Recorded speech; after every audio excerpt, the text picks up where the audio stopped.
তানভীর কথা বলল এবং যা বলল পাতে আমি আশা করিনি। মূল পরিকল্পনাকারী রাসেলের নিজের লয়ার। গতকাল আমরা দেখেছিলাম তানভীরের নোটবুকে সব লেখা ছিল, তবু সে বলল মূল পরিকল্পনাকারী অন্য কেউ। আজ সেই রহস্যের শেষ।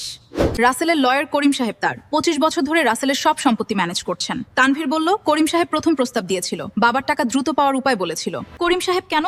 রাসেলের নিউ উইলে করিমের ইলিগাল কমিশন এবং মিসিং ফান্ডস এক্সপোজ হওয়ার কথা ছিল, রাসেল জেনে গিয়েছিল, তাই করিম তানভীরকে ব্যবহার করলো। করিম সাহেবকে আটক করা হলো, তার অফিসে পাওয়া গেল বোর্ড, রাসেলের সম্পদ থেকে বছরের পর বছর সরানো টাকার রেকর্ডস, তানভীরের সাথে যোগাযোগের এনক্রিপ্টেড মেসেজেস। তানভীর এবং করিম দুইজনই ফর্মালি চার্জ হলো। রাসেল সাহেবের সম্পত্তি তার নামে একটা চ্যারিটেবল ট্রাস্টে গেল, এতিম শিশুদের শিক্ষার জন্য।